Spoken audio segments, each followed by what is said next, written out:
Hey guys, it's Julie and Miss Crystal. Yay! How are you? So we're gonna wait a minute because it's a little delayed. So it takes a second for people to get on. What's going on? So yeah, go ahead and what you'll do is you'll share it. You'll want to share it. So press cancel there. Okay. We're working technical difficulties. That's hey, right. There's Linnea. She's one of our Propel. If you guys have seen the Propel videos, you've seen Crystal. Actually, we just saw you. We're on growth. Are you? Yeah. Okay. Last on Thursday, you were sitting right behind Christine King. Oh, okay. Yeah. Then we're also in the.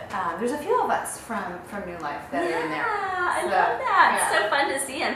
And there's Heather and Linnea. And so what you want to do is just go to I think see it's on your page, and then we'll just press share. Let's see. Okay, hold on, guys. Well, so can you go to my page? Let's see. We're almost there. We're working on it. All these little technical things here. Okay. You're the savvy one. I'm still learning. Here we go. There we go. Okay, and then you can just press post. Okay.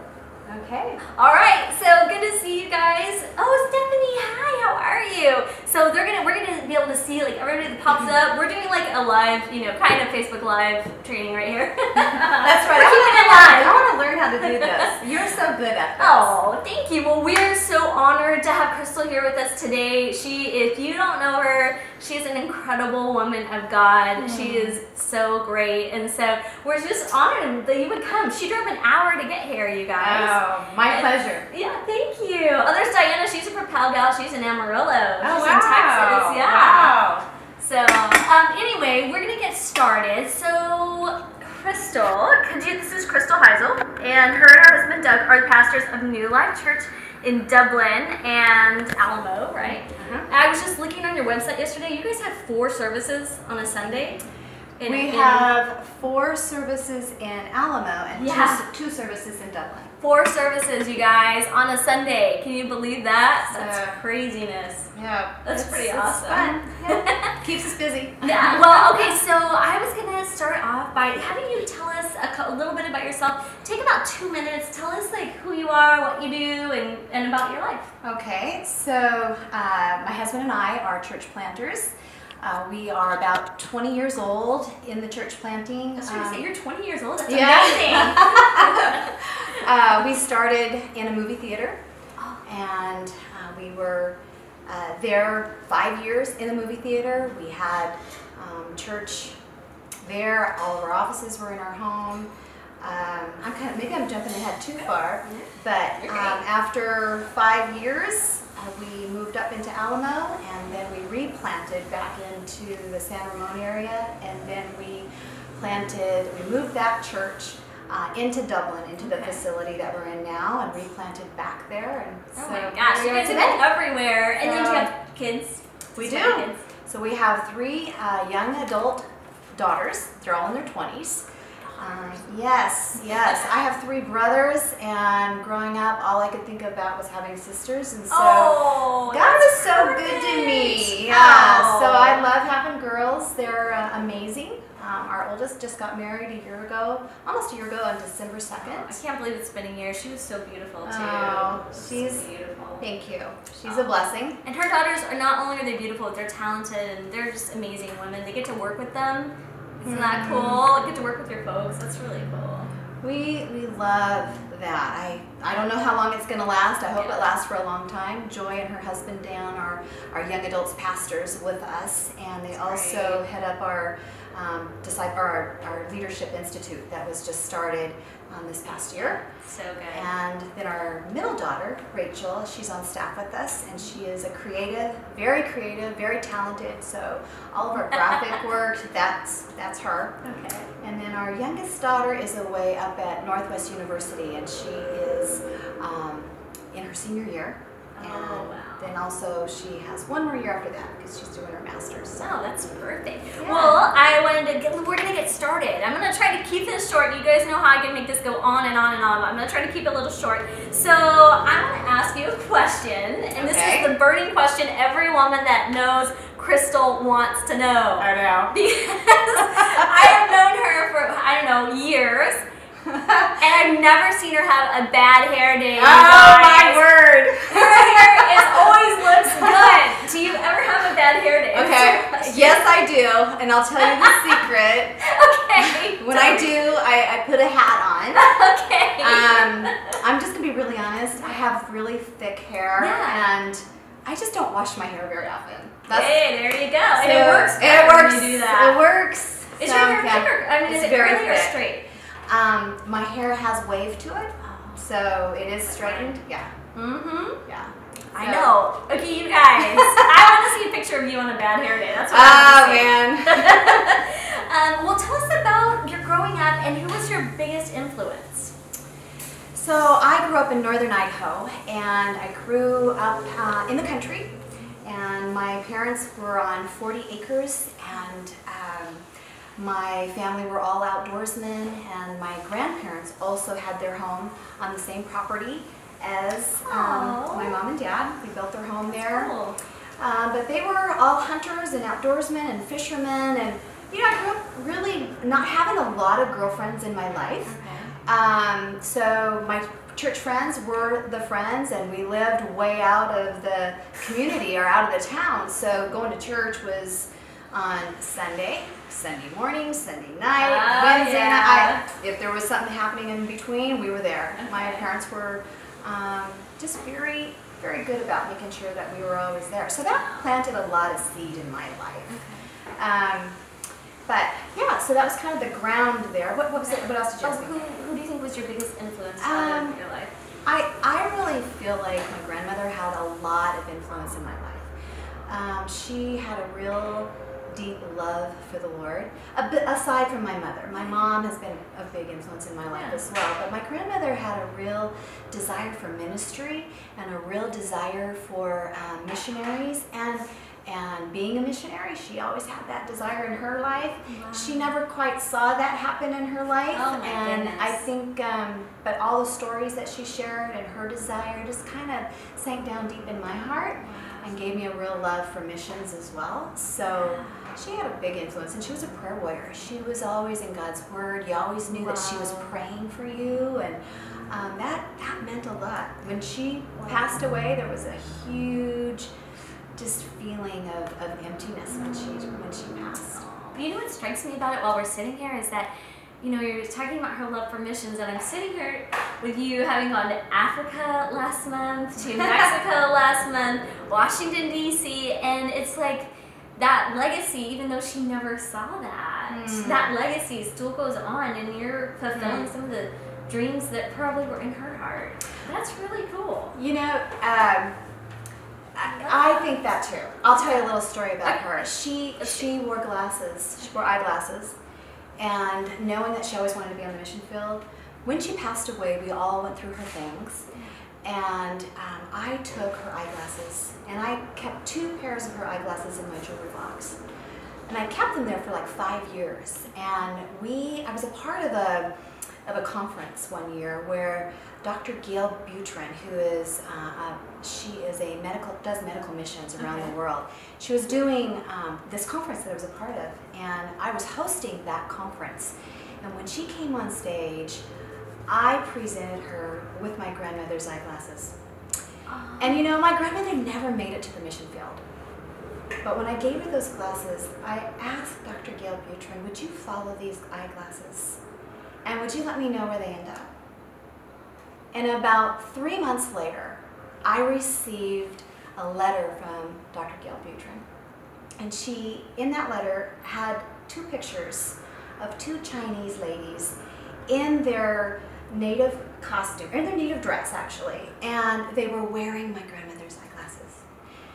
And in that letter she shares with me, she says, you know, Crystal, I think that if your grandmother would have made it to the mission field, I think she would have been, in her day, probably in a country similar to where these ladies were from. Wow. And it's during that time that before they get the eyeglasses, they share the gospel with the women, or the men and the women, and then they present them with the prescription. And that, to me, I thought to myself, I wonder if, you know, if my little grandma could just see where those glasses went. Can you imagine? So, yeah, you know. They're probably just, I mean, I think so, maybe, you know. I mean, at least if not, sometimes I'm like, God, can you just tell Grandma and Grandpa that I know. You just know, crack open the sky and like, let them see. What if, you know? Oh, that's so cool. That's so touching too. Yeah, so it was that's beautiful. A neat thing to be a part of, and to be able to witness that. And it's like she still made a difference in their lives, even though she wasn't here right. any longer. She was able to give them physical sight, and they also received spiritual sight. That's amazing. You know, the spiritual message of Christ. I love that. Yeah. I could probably talk about that all day. Well, one of the things I wanted to talk a little bit and ask you about, okay, you guys, this is totally me being selfish right now, is parenting daughters. Oh, yeah. So, you know, it's fun. Girls are amazing. I love my girls. There's some things, you know, things that I don't know if you deal with boys, because I don't have them, but one of the questions I have for you about adult daughters is how do you, like, you want to stay connected, and you want, you want to, like, call them and see how they're doing and all that stuff, but I also don't want them to feel that I'm, like, smothering them, you know? How did you facilitate that when your daughters were first out on their own? How did you facilitate that of really just, staying connected without smothering? Yeah. Give me some tips. Well, you know what? I really think you do go through different seasons with your kids. Okay. And every one of your children are different. So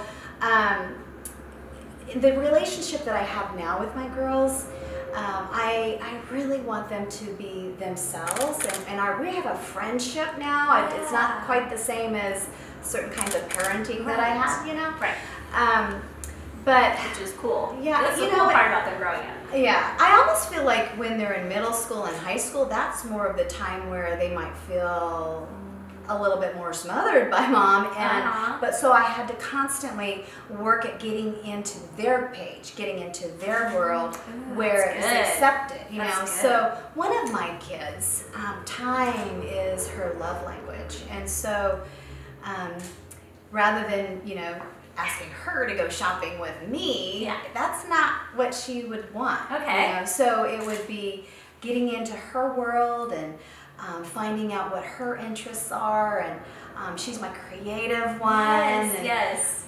So, I just kind of have to have knowing when to back off and when to engage, and let her come to me rather than me constantly when to go to her. Right, exactly. So, I'm like, what and being okay with that. You have to be okay with that. Yeah. But I'll tell you a It's secret. challenging. You know what? One of the things I asked my kids, now I know this is not going to work for everybody, but if you can get them to see that this way you won't worry about your kids. Okay. For me, on their phone, you can share your location. And so if you have an iPhone, you can share your location, and they can share their location. Okay. And I asked my kids, hey, I don't want to have to worry about you. So will you be okay with sharing your location with me on your phone? And then I know I don't have to worry about you. So you can like check in. Yeah, I can see exactly.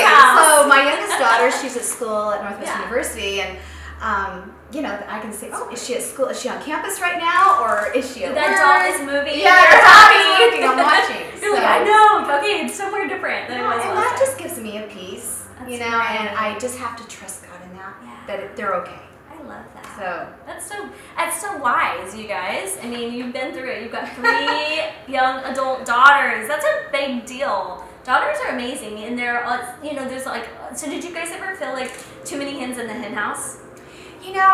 My husband might have. I love those chicks. In fact, my house is a revolving door of chicks. So I don't know if you know this, but like even right now, so my oldest daughter is married, so of course they're on their own. But my middle daughter's with me, and then I have another adopted daughter that lives with us, and then I have a niece that lives with us. So I constantly have young women in our home, and I let them be themselves. I practice. Okay, that's practice. But that's a key, Let them though. be That's themselves. Like that's a key. Yeah, And that's good. And you know, if there's questions on anything, or they have a question for me, I give them an open door to be able to share with me or ask.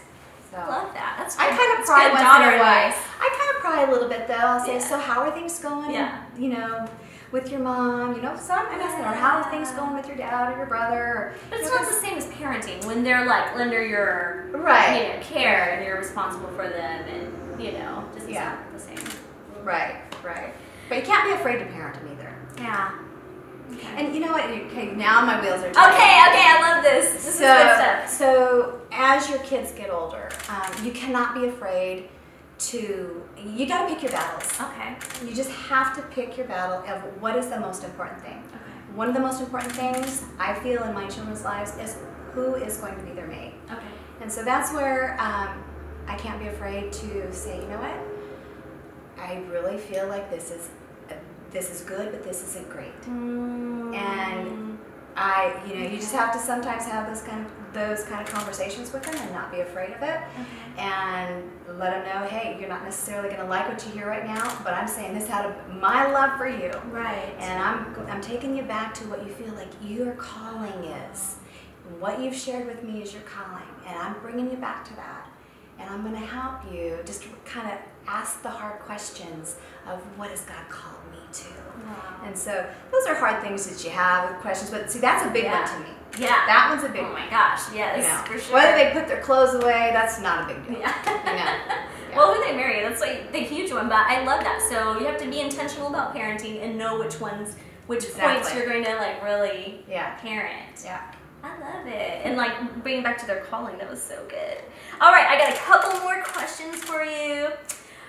One thing that we talked about on the bio is we talked about one thing that you said to me on the phone the other day. We talked on the phone, and I just kept hearing it. And it was never give up on what you feel God has placed in your heart. Yeah.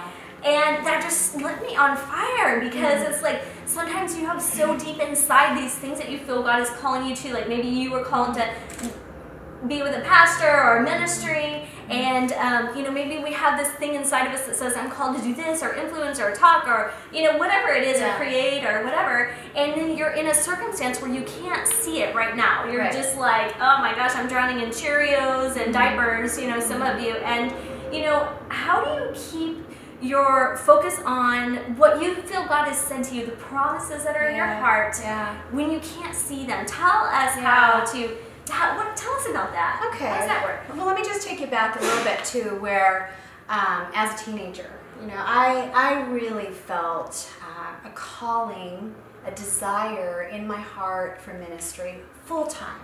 I felt a passion burning in me at a young age that I would one day marry a man that was in ministry, that we would team up together and minister together. That was my heart's desire. I didn't know what that was going to look like, but yet I felt like this stirring in me. Yeah. And so I graduated high school, went on to college, and to be honest with you, I had a really big bump in my road. And it was like I got hit by a bus, and I felt like, you know what, I don't know if I'm ever going to be in the place that I would hope to be. Right. God, did you call me to this? Yeah. I thought you called me to this. Yeah. And I couldn't see the future, and it really was a huge setback in my life. And then I remember so vividly at 21 years old, being closed in my bedroom, and I'm on the floor and I'm crying out to God, and I felt in that moment the Holy Spirit say to me, Crystal, this chapter's closed. I have so much in store for you. I love it. And I could not see the future. Yeah. I did not know what it was going to be. But there was a scripture verse that was handed to me on a little business card of an attorney, and it said Romans 8:28. All things work together for the good to those that are called according to God's purposes. Wow. And I just thought that's an encouragement to someone, because when God puts a desire in your heart, He hasn't forgotten you. He didn't forget me. Now, I had to continue to remind myself of what God said to me. Okay. But God never goes back on his word. You know, and so in that moment, I began to actively just move forward in what I did know I needed to do. And so, yeah, I went back to school, began to just really pursue my communications at that time. I did not know how all the pieces were going to come together. I still had the desire to marry a man in the ministry and be a team together, but I did not know how that was going to work. Right. So I pursued communications and radio, TV, and got hired at the bottom of the barrel, and low man on the totem pole, I should say. And then switched gears though when I met my husband. Wow. So like all of that time, God has this plan for you, and you're just trying to, you know, walk through each step by step. And I love that, because it's like sometimes you just can't see it, but His plan is so much bigger than what we can see. It is. And He uses those things in our lives and those seasons. Really too. And you know, you can't underestimate the season that you're in, that God will use that season. So good. He will use it. You may not see how He's going to use it, but He is faithful. You'll look back in hindsight and you see how God has been faithful. Come on. That's like preaching right there. You can't underestimate the season that you're in. You can't. Oh, that's so good. All right. And you know what? I'm like, you should keep on going. Let me just say this. You know, you want your roots to grow down deep. And we can't get in a hurry. You know, when you're in that season, you can't get in a hurry. The fruit will be, you know, that will manifest itself in your life. But most important is that your roots are growing down deep. And out of that you're building a strong foundation. And you're going to build on that. Right. Because you can't put up a foundation in a day, or short roots that are going to be like ripped out when the storm comes, right? I mean, you have to have that deep foundation. Yeah. Ah, that's so good. And it's like so many of the years I feel like we spend doing foundational work. Right? Well, and the thing is, sometimes you might feel like you're going along and you're going the right path and your foundation looks good, and then all of a sudden something happens. And when something happens, sometimes the foundation needs repair. Okay. And it's okay. Okay. God is faithful. You got to remind yourself, God's faithful. All things work together for the good. He's got a plan, and you keep going. You guys hearing this is so good. She said, that's good. Roots growing a strong foundation and the process. I saw Kristen said, yes, deep roots, strong foundation takes time. I love this. What did you say, Kristen? I saw it said something about the leaves. Oh yeah, speaking of seasons, so off topic, but I'm loving those stinking beautiful leaves behind you. They're on fire right now. They're so beautiful. I was trying to take a picture of them today, but it just doesn't do it justice. I know. You know? Thank you, Kristen. Yeah, it's so true. He is faithful until the end. Okay, so I know I'm getting the signal from my production manager over there, Damian Hamilton. Just kidding. One thing I love about, just really quick. Okay. I love talking to you and hearing about your and Doug's vision and how you guys did some things that maybe weren't conventional and you weren't afraid to go for the vision. And if I just narrow it down, my question is, how do you know when it's time to just like grab a hold of it and go for that vision, even though you're like, you're thinking. You gotta be a lion chaser. A lion chaser from Mark Guys. That's right. We're right in the middle of this one. series right now, and my husband is. And yeah, you can go online and listen to it. But you gotta be a risk taker. And what's the worst that could happen? So good. You gotta remind yourself, what is the worst that could happen? For us, we moved to California 26 years ago. We were on staff at a church for 7.5 years, and when we first got married, we felt a stirring in our heart that one day we would be church planners. Yeah. We didn't know what that was going to look like, and it got put on the back burner for 7.5 years. Wow. And it seemed like an eternity, probably, when you were in there. You were like, yeah. what? But, I even felt more ready than my husband did. I'd say, okay, is it time? Is it time? And he'd say, you know what? I'll know when it's time. I think the Lord prepared my heart first before his. Yes. I needed that. Yes. So I think sometimes if you know how God has wired you, then lean into that. So lean good. into how God has wired you. He's wired you a certain way for a purpose, and He wants to use that. So just like He's designed for you, He's designed you, He's created you, He's gifted you. Lean into those things. Come on, you guys! I love it. Pastor Dave said yesterday, and I thought it was so brilliant. He said, when you hear the what if come, what if you said, what if God? Like instead of what if this fails, or what if this, what about like, what if I give more and then God gives me more so I can bless more people, or whatever, you know what I mean? Like instead of what if, say, what if God is doing something amazing? What if I dare to trust Him, dare to take that risk? You know, what could be the possibility? You know what, instead of always leaning toward the negative like we do, we just I know. Okay, so Crystal, what is something you believe that you think most people don't believe? What is one thing I believe that I think most people don't believe?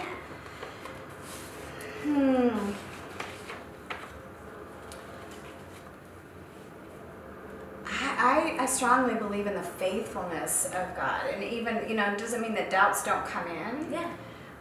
But if I could do anything, I'd want to encourage more people to believe in the faithfulness of God. You know, but you know.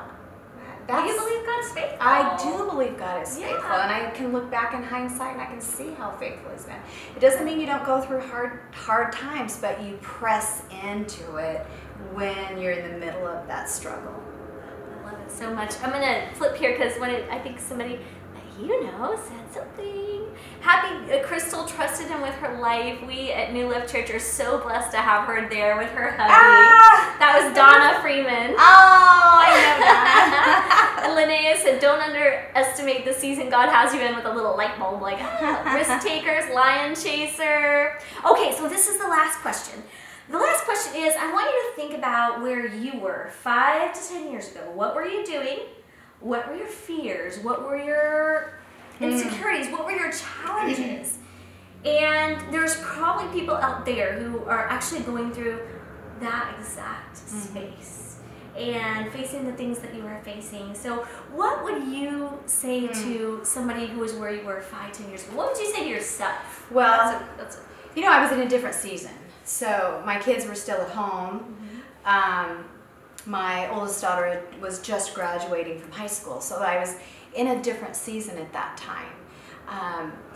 And when you are in deep parenting, you don't necessarily feel you're ever going to get out of parenting at that time. So hallelujah, that's true. Yeah, you know, it's kind of like you try to explain something of maybe an experience that you had, and people are thinking, yeah, but you're not in the middle of this right now. You're not in the middle of changing diapers right now. You know, you feel like you're never going to get out of that. Yeah. So, you know, in that season I was in, I loved that season, but it was also a season of trusting God over my children. You know, that was a big, because that's a real critical age of decision making and what direction they're going to go. And you can provide the environment for your kids, but it doesn't necessarily mean they're going to follow that. And you can continue to, again, provide it, but you pray that the light connection will go on between their heart and their connection with God. And so now, you know, I'm in a different season where I don't have the same kind of responsibilities. I feel like you never stop parenting. You'll always parent, but you also have to recreate what is next for you. Yes. And so that's probably, you know, where I'm at now, which is a little bit different from where I was then. I don't have the same kind of parenting because they're so much more independent. For sure. So there's always things that you're afraid of. You're afraid of the future. You know, I mean, you don't dwell on it. You know, there's the fearful things of what's your future going to look like. But I trust God. And the way I trust God, what builds my faith, is by going to His Word and meditating on His Word. And my prayer is to tune my ear to wisdom. Yes. You know, tune my ear to Him. Concentrate on what He says. Proverbs 2 is one of my mantras. Yes. And what does it say? It says to, let's see, Crystal, I put my name in there. Listen to what I say. Concentrate. It says, listen to what I say. Tune your ear to wisdom. Concentrate on understanding. And it's search for them like silver and like treasures. You know, seek me. And He's faithful.